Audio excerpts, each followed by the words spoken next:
think of all the joy you'll find when you leave the world behind. And bid your cares goodbye.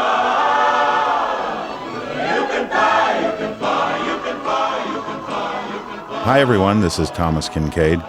My new painting, Tinkerbell and Peter Pan Fly to Neverland, is very important to me because it's a reminder of some of my most precious daydreams as a young boy.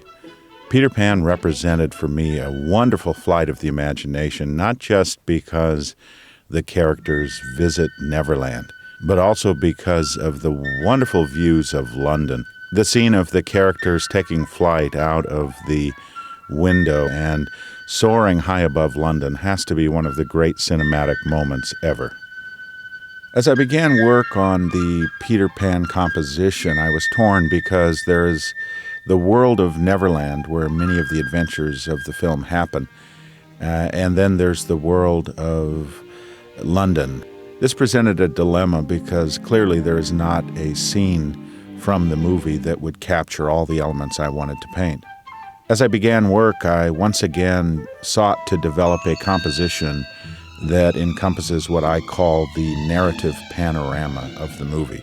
In other words, when you see a painting depicting a Disney movie, oftentimes you see a scene from the movie, an individual setting that was encompassed by the plot of the movie. In my case, I wanted to tell the whole story of the movie through a single image. This narrative panorama technique allows me to be very creative and invent new ways to tell the story. In the case of my painting, Tinkerbell and Peter Pan Fly to Neverland, I created the device of the clouds, which are taking shape as the central characters of the story. The wonderful thing about the clouds as an element to depict the characters is that we're never quite sure if these clouds are taking shape in real life or only in our imagination.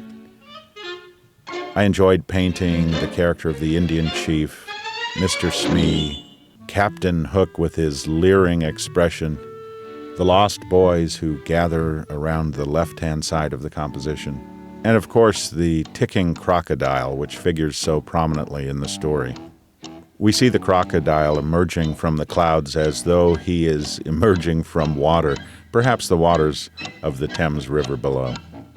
In addition to the characters in the clouds, we see the mystic Galleon, the sailing ship that transports the children back to the real world of London. If you recall the final scene in the movie, the Galleon ship that the children have returned to London upon begins to disperse and becomes a cloud.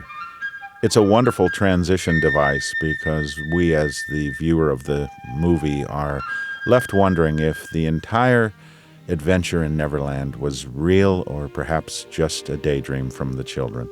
The story of Peter Pan begins in London. We learn that Wendy, the young girl who is one of the central characters of the story, has been asked to move out of the nursery, and this will be her final night, so to speak, as a child. But just before she and the other children go to bed, Peter Pan arrives on the windowsill and convinces the children to join him on a wondrous adventure to Neverland, a land where children don't have to grow up. To transport the children, Tinkerbell provides pixie dust, which allows you to fly if only you can think good thoughts. This sets the stage for the thrilling flight above London as the children learn to use their newfound powers to fly high above the city below. As Peter Pan leads the children beyond the cloudy landscape of London, he sets his sights on the second star to the right. In my painting, we see the second star to the right, the guiding landmark that leads us to Neverland.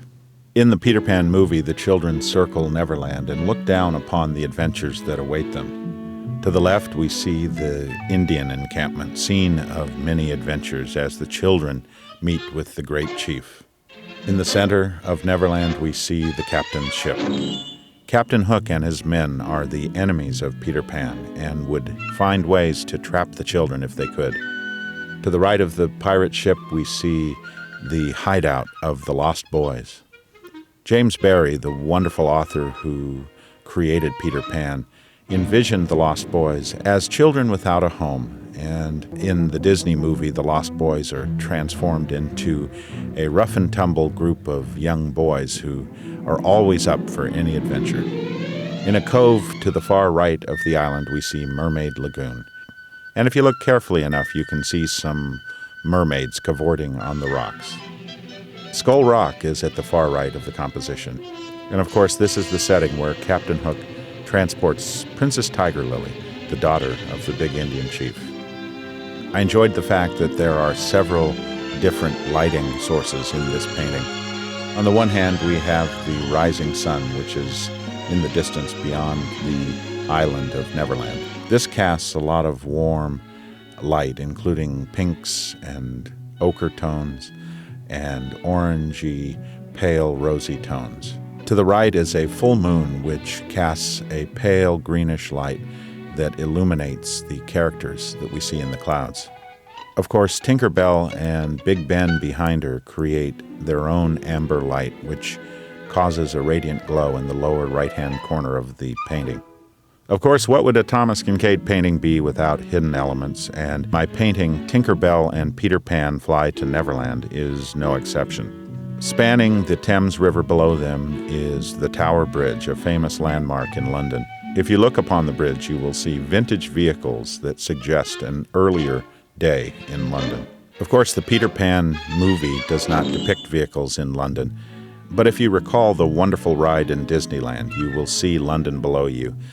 And the Imagineers of Disney Studios created a sense of moving lights, suggesting that small vehicles were crossing the bridge.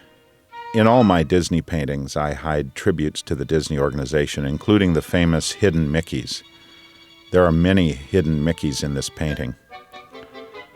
An example is Big Ben. Just below the clock to the left, you'll see a Mickey, 3 little dots of light. It's a reminder that, as Walt Disney said, it all started with a mouse.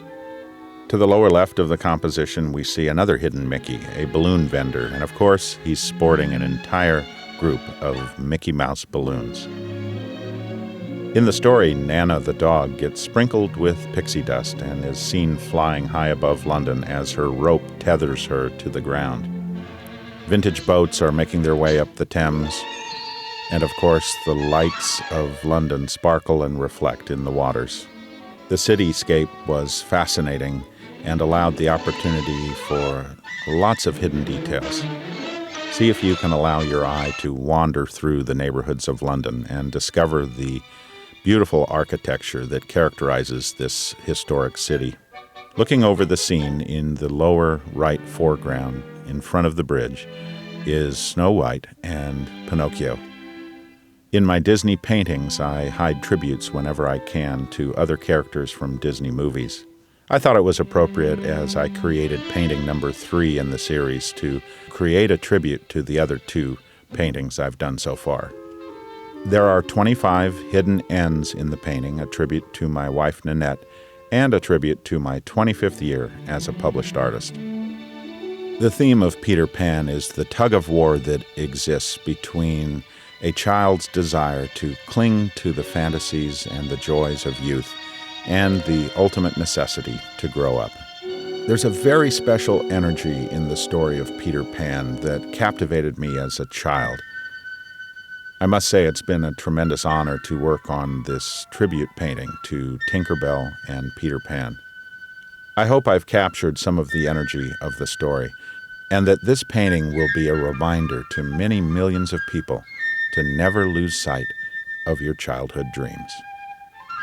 This is Thomas Kinkade reminding you to keep sight of the second star to the right as we sail straight on till morning in search of Neverland. God bless. There it is, Wendy. Second star to the right and straight on till morning. You can fly, you can